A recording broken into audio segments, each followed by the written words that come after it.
Waalaikumsalam. Apakah benar ini dengan Mbak Sarah? Iya, benar, Mbak. Yang semalam ngechat Mbak itu kan di WA. Gimana kabarnya Mbak Sarah hari ini? Alhamdulillah sehat. Alhamdulillah. Tapi kok mimik mukanya nggak seneng gitu ya kayaknya. Kayaknya lemes banget. Nah, kalau boleh tahu kegiatannya hari ini apa aja Mbak? Ya, cuma di rumah aja, Mbak. Kan lagi pula sekolahnya juga daring. Jadi ya di rumah-rumah aja. Oh, jadi nggak ada kegiatan kayak keluar atau kemana gitu ya? Fokus di rumah Enggak, ya? Mbak. Hmm. Oh ya, kayaknya pagi ini mulai ujian semester ya Mbak ya? Iya. Gimana Mbak? Tadi ngerjainnya semangat nggak ini? Ya, semangat lah, Mbak. Kok jawabnya lesu ya gitu? Oh ya udah kita balik ke topik ya Mbak. Nah, tadi malam kan Mbak Sarah sempet chat saya, katanya ada yang mau dibicarakan dengan saya. Nah, sekiranya kalau boleh tahu hal apa itu? Gini, gimana ya, Mbak? Nggak usah canggung Mbak Sarah. Udah anggap saja saya ini seperti kerabat Mbak Sarah atau sahabat Mbak Sarah yang udah deket gitu. Jadi lebih enak bisa ngomong sama saya. Oh ya, kalau boleh tahu Mbak Sarah udah pernah ngikut kegiatan konseling seperti ini belum sebelumnya? Belum, Mbak. Oh, jadi ini yang pertama ya? Iya. Nggak apa-apa ya, kita konseling yang pertama walaupun pakai video call kayak gini. Soalnya kan lagi apa sih masa pandemi kayak gini, jadi kita nggak bisa ketemu ya. Iya, Mbak. Nah, iya, Mbak Sarah nggak keberatan kan? Enggak, Mbak. Alhamdulillah. Nah, berhubung ini masih konseling yang pertama, jadi saya akan jelaskan mengenai konseling itu apa dulu ya Mbak, biar Mbak Sarah itu bisa memahaminya. Bagaimana Mbak Sarah? Iya, baik, Mbak. Oke. Jadi, bimbingan konseling itu adalah suatu kegiatan atau proses di mana seorang ahli itu membantu seseorang untuk dapat menyelesaikan permasalahannya. Nah, ahli tersebut itu disebut konselor dan seseorang yang dibantu itu disebut konseli. Jadi, siapapun individu, siapapun orang itu yang memiliki masalah, baik berupa dalam perilaku, terus dalam berupa masalah sosial dan sebagainya, itu bisa konsultasi kepada pihak konselor, yang mana memang pada dasarnya mereka lebih mengerti tentang hal-hal seperti itu, dan insya Allah akan dibantu untuk mendapatkan solusi pemecahan dari permasalahan tersebut. Nah, di dalam konseling ini kami memiliki beberapa asas, diantaranya ada asas keterbukaan, yang mana dari pihak konselor maupun konseli kita sama-sama terbuka dengan apapun itu. Kalau dari pihak konselor, kami akan terbuka memberikan segala yang dibutuhkan kepada pihak konseli. Jika dari pihak konseli sendiri, konseli itu akan lebih terbuka kepada konselor untuk dapat menceritakan segala permasalahannya, segala apa yang dirasakan di hati konseli kepada konselor. Jadi nggak ada yang ditutup-tutupin lagi. Nah, buat selanjutnya ada asas kesukarelaan. Sama dengan halnya asas keterbukaan, di sini asas kesukarelaan di mana pihak konseli itu dapat dengan sukarela menceritakan apapun yang menjadi masalah dari pihak konseli kepada konselor. Begitu Mbak Sarah. Buat selanjutnya ada asas kerahasiaan, yang mana di asas kerahasiaan ini pihak konselor dijamin bisa merahasiakan apapun yang Mbak Sarah sampaikan terhadap saya, mau itu mungkin menurut Mbak Sarah adalah rahasia yang benar-benar rahasia, insya Allah saya akan menjaga rahasia itu dan hanya kita yang mengetahuinya, tidak sampai keluar kepada halayak ramai, begitu Mbak Sarah. Nah, jadi di sini Mbak Sarah nggak usah takut, nggak usah canggung, nggak usah ngerasa nggak enak sama saya.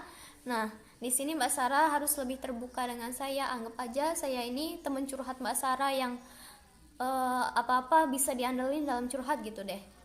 Terus jangan sungkan sama saya. Jadi mau apapun itu bicarakanlah kepada saya gitu. Anggap aja saya ini seperti sahabat yang sering diajak curhat gitu. Gimana Mbak Sarah? Apakah paham? Ada yang ingin ditanyakan? Paham, Mbak. Alhamdulillah kalau begitu. Nah, jika sudah paham, sudah mengerti, Mbak Sarah boleh memulai ceritanya pada saya. Jika berkenan, dipersilahkan. Ini loh, Mbak. Iya. Kan saya punya kakak. Terus saya itu sering suruh-suruh. Oh iya. Terus saya tuh tuh, Mbak, baru disuruh, udah disuruh lagi. Jadi kan capek, Mbak. Ingin istirahat. Oh jadi gitu. Jadi Mbak Sarah ini punya kakak, tapi kakaknya ini sering nyuruh-nyuruh Mbak Sarah gitu ya dalam segala hal. Dan jika udah disuruh kayak gitu masih lagi disuruh. Jadi Mbak Sarah ini kesel, dan karena merasa capek itu jadi kesel ya Mbak ya. Iya. Oh gitu. Lalu seperti apa lagi? Disuruh-suruh terus. Padahal Mbak saya yang disuruh, tapi dia malah nyuruh saya, Mbak. Jadi kalau mbaknya Mbak Sarah ini disuruh dengan orang lain, tapi mbaknya Mbak Sarah ini melimpahkan kepada Mbak Sarah. Jadi dia yang disuruh, Iya. tapi nyuruh Mbak Sarah gitu. Iya, Mbak. Begitu. Saya dapat memahami perasaan Mbak Sarah karena saya juga memiliki kakak ya mungkin berperilaku yang seperti itu dulu. Sebagai adik, ya saya dapat memahami perasaan Mbak Sarah. Memang benar kita akan kesel, ya kan Mbak Sarah? Iya. Terus kelanjutannya, memangnya mbaknya Mbak Sarah ini gimana sih waktu dia nyuruh? Apakah dengan cara membentak, terus harus diikuti, harus benar-benar dikerjakan, atau bagaimana? Ini, Mbak. Ya. Dek, tolong itu sapuin itu depan. Gitu. Terus padahal saya udah nyapu yang bagian ruang tamu. Jadi gini loh, Mbak. Mbak saya tuh sering, deh beres-beres, terus nyapu, ngepel. Padahal mah Mbak saya nggak ngapa-ngapain. Gitu. Lalu? Ya, jadi kan saya kesel, Mbak. Semuanya saya yang beresin. Emangnya kalau boleh tahu kegiatan mbaknya Mbak Sarah itu ngapain aja di rumah? Kok bisa dia kesannya nggak ngapa-ngapain, terus semuanya dilimpahkan kepada Mbak Sarah? Iya deh, mah udah bagus-bagus loh. Terus Mbak gimana kegiatan Mbak? Ya bilang aja ya kamu tahu. Ya dia tidur so gitu-gitu loh, ih aneh. Memangnya kalau boleh tahu nih, gimana sih cara mbak kamu tuh nyuruh kamu apa dengan intonasi yang keras, terus harus benar-benar dilakuin, atau dengan intonasi yang lembut dan sebagainya, seperti apa? Coba bisa dicontohkan? Loh, memangnya kalau boleh tahu kegiatan mbaknya Mbak Sarah itu ngapain aja di rumah? Kok bisa semuanya dilimpahkan ke Mbak Sarah? Jadi gini Mbak saya itu kalau kegiatannya di rumah tuh main HP, tiduran. Iya. Ya, ya sih Mbak, emang Mbak saya itu kuliah. Tapi masa tiap hari kuliah, sehari itu full main HP, gak ada berhentinya. Oh, jadi gitu. Kalau boleh tahu, pernah nggak sih Mbak Sarah itu ngelakuin suatu hal buat mengatasi permasalahan ini sebelumnya?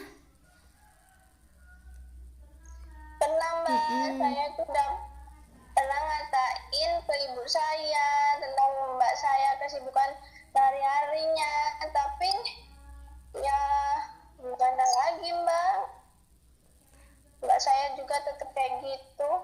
Oh, jadi pernah ya Mbak Sarah istilahnya ngadu ya ke orang tuanya. Tapi udah ditegur juga, besoknya Mbak Sarah ini kayak gitu lagi ya, tetep ya. Iya. Nah, waktu Mbak Sarah disuruh-suruh kayak gitu, apa Mbak Sarah langsung ngejalanin perintahnya atau Mbak Sarah nggak mau? Ya kadang-kadang nggak mau Mbak, kadang-kadang ya langsung, kadang-kadang ya gitu lah Mbak. Iya iya. Kan Mbak Sarah udah tahu nih, emang Mbak Sarah tuh seperti itu. Udah nyuruh satu, belum selesai udah disuruh lagi. Nah, kira-kira hal apa sih yang mau Mbak Sarah lakukan biar Mbak Sarah tuh nggak kayak gitu lagi? Solusinya tuh apa gitu loh? Apakah masih ada yang ingin dibicarakan kembali atau ingin disampaikan kembali mengenai permasalahan ini atau yang lainnya? Bagaimana Mbak Sarah? Seperti tidak ada Mbak. Apakah cukup sampai di sini? Cukup Mbak. Baiklah, berarti buat pertemuan kali ini, dalam diskusi kita kali ini mendapatkan solusi di mana ya saya akan memperbaiki diri saya Mbak, dan terus nanti kalau Mbak saya nyuruh-nyuruh saya lagi, saya akan cepat ngerjain. Mungkin gara-gara saya sering bantah, sering nolak apa ya yang disuruh-suruh Mbak saya, mungkin karena itu jadi Mbak saya nyuruhnya langsung, nggak satu-satu gitu Mbak. Begitu, bisa jadi seperti itu ya Mbak. Berarti Mbak Sarah ini menyadari kesalahan Mbak Sarah juga ya. Ya Mbak. Bagus kalau seperti itu. Jadi sama-sama menyadari. Mbak Sarah udah bagus. Memang kita kesal menjadi adik yang selalu diperlakukan seperti itu dengan yang lebih tua dari kita ya. Cuman Mbak Sarah bagus sekali sudah memahami dan menyadari kesalahan Mbak Sarah. Memang dalam konteks cerita Mbak Sarah ini baik Mbak Sarah maupun Mbak Sarah ini memiliki kesalahan masing-masing ya. Kayak misalkan di Mbak Sarah ini dari dia kan udah besar, tetapi semua kegiatan pekerjaan rumah dilimpahkan kepada Mbak Sarah yang istilahnya adiknya gitu. Jadi Mbak Sarah kesel. Cuman balik lagi, kesalahan yang dibuat Mbak Sarah juga ada gitu ya, seperti yang tadi dibilang dengan Mbak Sarah. Mungkin karena Mbak Sarah kalau disuruh atau dimintai tolong oleh Mbak Sarah tapi nggak langsung berangkat, jadi Mbak Sarah itu takut Mbak Sarah lupa dengan permintaan yang berikan kepada Mbak Sarah yang pertama, perintah yang pertama itu. Jadi Mbak Sarah itu langsung kasih semuanya gitu, ini deh kayak gitu ya. Mungkin seperti itu. Bagus Mbak Sarah udah menyadarinya. Berarti kedepannya Mbak Sarah ini mau memperbaiki diri, juga mau membicarakan hal tersebut kepada orang tua dan Mbak Sarah biar mendapatkan solusi dari permasalahan ini ya Mbak. Iya Mbak.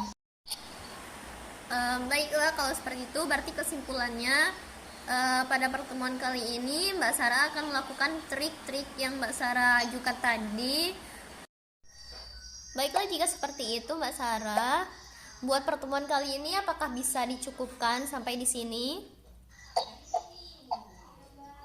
Ya Mbak. Oke, jika seperti itu, buat pertemuan kita yang kedua kalinya bisa kita ajukan di minggu selanjutnya. Apakah Mbak Sarah keberatan dengan waktunya? Jika keberatan, Mbak Sarah bisa mengajukan waktunya. Mbak nggak keberatan kok. Berarti kita sepakat ya buat pertemuan kedua di minggu selanjutnya ya Mbak Sarah. Oke, baiklah. Terima kasih atas partisipasinya buat Mbak Sarah telah mengikuti konseling pada hari ini. Mudah-mudahan apa yang didapat sekarang ini dapat bermanfaat dan solusinya cepat terselesaikan. Buat hasil hari ini akan dipraktekkan dan Mbak Sarah ada waktu selama kurang lebih seminggu. Nah, setelah hari itu kita adakan konseling untuk kedua kalinya buat membahas hasil dari yang kita peroleh pada hari ini. Begitu ya Mbak Sarah? Oke, baiklah. Saya cukupkan. Apabila ada kesalahan, saya mohon maaf. Wabillahi taufiq wal hidayah. Wassalamualaikum warahmatullahi wabarakatuh. Waalaikumsalam warahmatullahi wabarakatuh.